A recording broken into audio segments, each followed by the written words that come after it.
इंदौर के संपादकों के समूह की बैठक में इंदौर संभाग आयुक्त दीपक सिंह बतौर अतिथि पहुंचे और कई महत्वपूर्ण योजनाओं और मुद्दों पर विस्तार से चर्चा की। इस दौरान उन्होंने पत्रकारों के सवालों का संतुष्टिपूर्वक उत्तर दिया, जिसमें विशेष रूप से एलिवेटेड ब्रिज की नई योजना और उज्जैन सिंहस्थ 2028 के लिए तैयार किए जा रहे व्यापक इंतजामों पर प्रकाश डाला। प्रयागराज में क्या है कि गंगा जगह तक बहुत लंबाई और काफी विशाल है, तो वहाँ काफी लोग वेट होते हैं, क्योंकि अपना जो छिपरा का जो वो है तट है और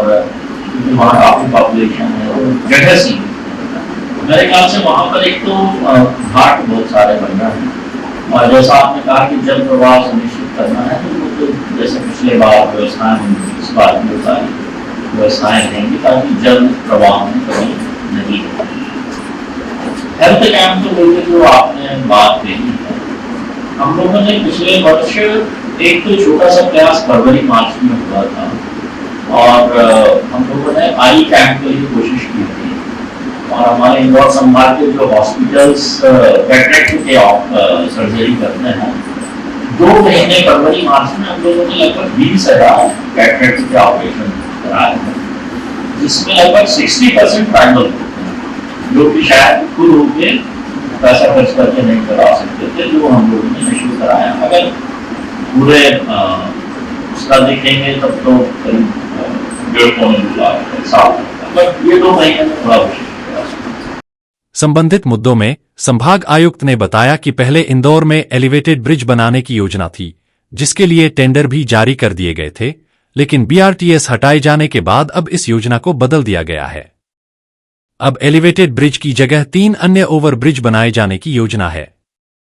इन ब्रिजों का निर्माण पलासिया, शिवाजी वाटिका और नौलखा क्षेत्रों में किया जाएगा। उन्होंने कहा कि जो राशि एजेंसी के पास पहले से पहुंच चुकी है, उसका उपयोग इन नए ओवर ब्रिजों के निर्माण में किया जाएगा। पीडब्ल्यूडी इस परियोजना के लिए जिम्मेदार है और वह इन ब्रिजों के निर्माण को सुनिश्चित करेगा। जो अपना ये बीआरटीएस के ऊपर एक जो एलिवेटेड परियोजना की बात थी वो तो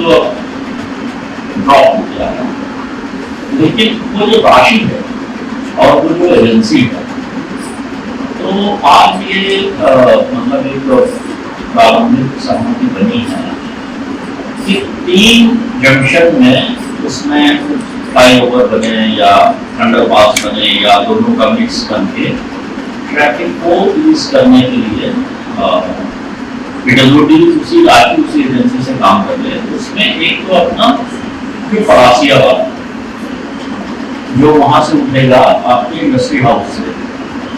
और ये अपना जो गिटार तिराहा और पलासिया को क्रॉस कर देगा और एक भुजा उतार देगा एमजी। तो एक तो वाला चौराहा, दूसरा अपना बड़ा चौराहा है शिवाजी वाटिका, क्योंकि उसमें 5 रस्ते मिल रहे हैं, जैसे कि उसका पूरा उसमें का जो फ्लाईओवर रहेगा एक अंडरपास 3 और तीसरा नौलखा, क्योंकि नौलखा में भी मेरे ख्याल से 5 रस्ते मिल रहे हैं। तो ये तीनों की जो लागत है छोटी मोटी अभी जो आईडिया ने जिस एजेंसी से अपना सर्वे कराया था अराउंड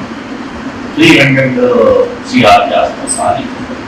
300 से 350 के आसपास एक जो रफ एस्टिमेट बना।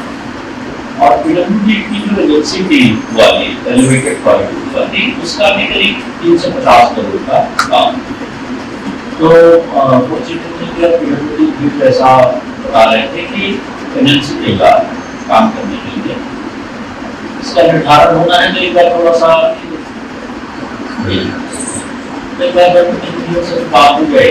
इसके साथ ही संभाग आयुक्त दीपक सिंह ने उज्जैन सिंहस्थ 2028 को लेकर भी जानकारी दी। उन्होंने कहा कि इस दौरान इंदौर का एयरपोर्ट मुख्य प्रवेश द्वार के रूप में कार्य करेगा। इसके अलावा अन्य प्रदेशों से आने वाले पर्यटक भी इंदौर के रास्ते उज्जैन जाएंगे, जिससे ट्रैफिक में भारी वृद्धि की संभावना है। इस ट्रैफिक की समुचित व्यवस्था के लिए व्यापक इंतजाम किए जा रहे हैं। उन्होंने यह भी कहा कि अगर उज्जैन में ओवरफ्लो की स्थिति बनी और ट्रैफिक को इंदौर या आसपास कहीं भी रोकने की जरूरत पड़ी, तो इसके लिए भी योजना तैयार की जा रही है। जो हम लोगों के लिए जो सबसे बड़ा चैलेंज है इंदौर डिवीजन के लिए, एक तो उज्जैन का जो एयरपोर्ट है वो इंदौर ही है, तो मैक्सिमम जो वीआईपी मूवमेंट या बाई एयर मूवमेंट होगा वो इंदौर ही होगा। दूसरा, उज्जैन की तरफ जो जाने वाला ट्रैफिक है जो विशेष रूप से गुजरात और महाराष्ट्र से जाने वाला है, या जो मध्य प्रदेश वेस्टर्न मध्य प्रदेश अपना इंदौर संभाग के जिले हैं वो सब इंदौर होते हैं। तो एक तो इंदौर में हमको चाहे वो रोड का इंफ्रास्ट्रक्चर हो, चाहे वो मेडिकल हो, चाहे वो होटल और रुकने के अरेंजमेंट्स हो, या कभी ऐसी स्थिति आ गई कि उज्जैन ओवर क्राउडेड हो गया है और ट्रैफिक बाहर रोकना है, तो वो सारी व्यवस्थाएं हमको इंदौर में ही शहर में करनी पड़ेगी। दूसरा, जो इंदौर संभाग में महत्वपूर्ण है वो है ओंकारेश्वर मुंडेश्वर ज्योतिर्लिंग। वहाँ भी बड़ी संख्या में श्रद्धालु दर्शन करने के लिए जाएंगे। और इसके अलावा हमारा जो महेश्वर और मांडू है, ये ऐसे टूरिस्ट प्लेस है जो लोगों के प्रियोरिटी में रहते हैं। तो जैन जो लोग आते हैं नॉर्मली ये अपना टूरिस्ट सर्किट पूरा करते हैं। तो अभी मैंने जो एक सभी इंदौर संभाग के कलेक्टर्स और एसपी से बात की थी, तो एक तो हमने ये कहा है कि जो भी नेशनल हाईवे या स्टेट हाईवे हमारे जिलों से होकर और उज्जैन की तरफ पहुंच रहे हैं, वहां पर हमको ऐसे स्थल चिन्हित करने होंगे कि कभी अगर हमको ट्रैफिक दूर से ही रोकना है तो हमको पता होना चाहिए कि हम ट्रैफिक कहाँ रोकने वाले हैं, कहाँ होल्डिंग एरिया रहेगा, कहाँ पार्किंग रहेगी, फिर वहाँ आस पास होटल है, रेस्टोरेंट है, टॉयलेट्स हैं, पीने का पानी है, मेडिकल, वो सब चीजें हैं।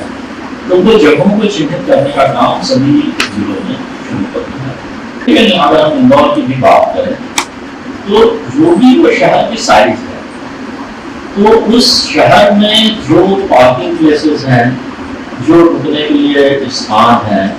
तो उसका हम लोग ये कैलकुलेशन कर रहे हैं कि हम कितने लोगों को अपने यहाँ पर एकोमोडेट कर सकते हैं। साथ ही उन्होंने उज्जैन आने वाले पर्यटकों के लिए ओंकारेश्वर, मांडव और महेश्वर जैसे प्रमुख स्थल भी आकर्षण का केंद्र बनने की संभावना जताई। इन स्थलों के आकर्षण को बढ़ावा देने के लिए विशेष योजनाएं बनाई जा रही हैं, जिससे पर्यटकों को बेहतर सुविधा मिल सके।